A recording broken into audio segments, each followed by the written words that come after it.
Говийн аймгийн уул уурхайгаар орчмын өмдний усны чанарыг эрүүл ахуйн судалгаа та бүхэнд танилцуулъя.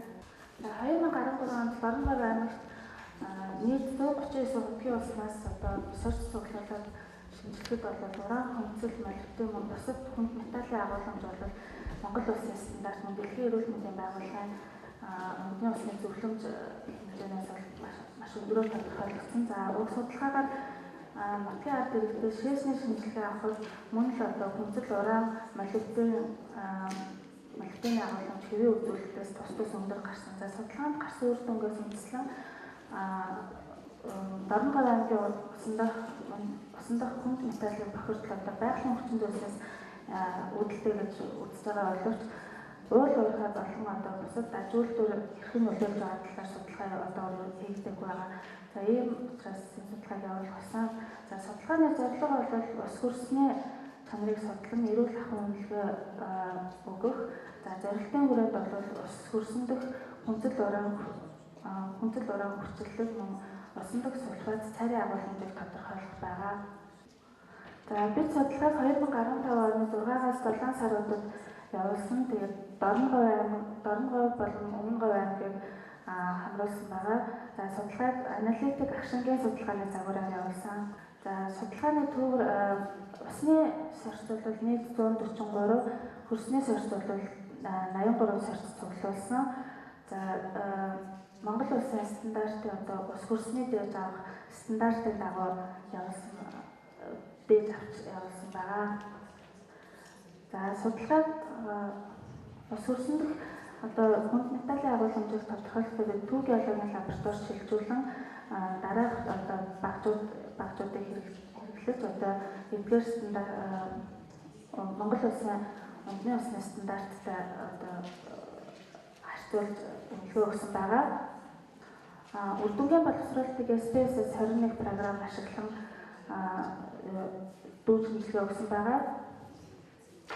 За 0.5-аас бага PO-ыг хамааралтай гэж статистик ач холбогдолтой гэж үзсэн байгаа. За хөрсний үр дүн бол pH-ыг тодорхойлоход нийт судалгаанд хамрагдсан хөрсний pH нь шүлтлэг шинж чанартай байсан. За уул уурхайгаас байрлах цай бол энэ 5 ангилсан байгаа. 500 м за хамгийн дээд нь 2000 м-ээс дээш зайд сорьцуудыг цуглуулсан. За уул уурхайгаас байрлах зайтай хамааралтай хэсгийг тодорхойлоход бол P утга нь 0.797-94 гарсан буюу статистик ач холбогдол бүхий хамаарал байхгүй гэж үзсэн. За хөрсөн дэх хүнслийн агуулгамжийг тодорхойлоход Дорноговь аймагт дунджаар 895, Өмнөговь аймагт 1552 гарсан байгаа. Энэ нь бол стандарт хэмжээнээс маш өндөр үзүүлэлттэй гарсан гэж үзэж байгаа. За хөрсөн дэх хүнслийн агуулгамж уул уурхайн байх зайтай хэрхэн хамааралтай гэдгийг тодорхойлоход бол мөн л статистик ач холбогдол бүхий хамаарал ажиглагтаагүй. За хөрсөн дэх ураны агуулгамжийг бид нэр Axios Max спектрометр багцаар тодорхойлоход бол тус багц нь 5 мг/кг-аас дээш хүнд металлын агуулгамжийг мэдэрч үр дүн гаргадаг. Гэтэл бол ураны агуулгамж 5 мг/кг-аас дээш гараагүй учраас энэ бидний судалгааны нэг сул тал нь бас болж өгсөн. За усны шинжилгээний үр дүн. Судалгаанд хамрагдсан нийт усны гүний хөдөлгөөний ус нь бол ашиглалтын биелэн хувь нь бол унд ахуй хэрэглээ мал услаханы зорилттой байсан. Судалгаанд хамрагдсан нийт хөдөлгөөн нь бол биелэнх нь бол 77.6% нь бол гар малтмал мөн мэдрэхүүн үзүүлэлтээр өнгөрөхөд тунгалаг байсан. За хөдөлгөөний татварлааны материалыг авч үзсэн. За Өмнөговь аймагт бол 55.7% чулуун татварлахтай, Дорноговь аймагт бол цэнт байсан. Усны pH-ийн хэмжээ мөн л шүлтлэг шинж чанартай байсан. Хоёр аймагт бол хоёуланд нь шүлтлэг шинж чанартай байсан. За усан дахь сулбаатын хэмжээг тодорхойлсон байгаа. Монгол улсын стандартууд бол сулбаатын хэмжээ хамгийн дээд нь бол 500 мг литр гэж тодорхойлдог. За бидний судалгааны үр дүнгээр бол 500 мг литрээс бол хамаагүй бага гарсан байгаа. За хамгийн их утга нь бол 57.4, хамгийн бага утга нь бол 34.1 буюу зохицсон суманд илэрсэн. За усан дахь хүнсэл болон ураны агуулмжийг тодорхойлоход бол Дорногов аймагт хүнслийн агуулмж Монгол улсын стандарт хүнсэл ураны агуулмж бол Монгол улсын стандарт үзүүлэлтээс маш өндөр гарсан. Одоо 18.3 гарсан байна. За усан дахь хүнслийн дундаж агуулмжийг бол тодорхойлоход мандах суманд бол Дорногов аймгийн мандах суманд хамгийн их илэрсэн байгаа 124 микрограмм литр. Мөн Улаанбаатар өргөн сумд хамгийн өндөр агуулмжтай илэрсэн.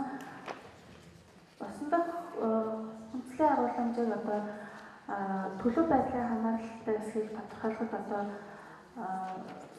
хотгийн тодорхой материалтай бол статистик ач холбогдолтой байна гэж авч үзсэн байгаа. За P0.1 гарсан байгаа.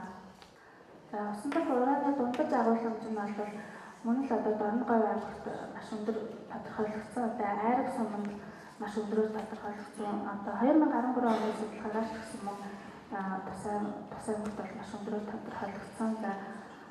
За ураны агуулмжийг мөн хотгийн төлөв байдалтай хамааралтай эсийг тодорхойлоход бол хотгийн гүнтэй хамааралтай байна гэж үзсэн байгаа. За P утга 0.32 болсон. За энэ нь бол буйхан усанд илүү ураны агуулмж өндөр, гүн утганд бол арай бага байна гэж үзсэн байгаа. Мөн усан дахь цайрын агуулмжийг тодорхойлсон.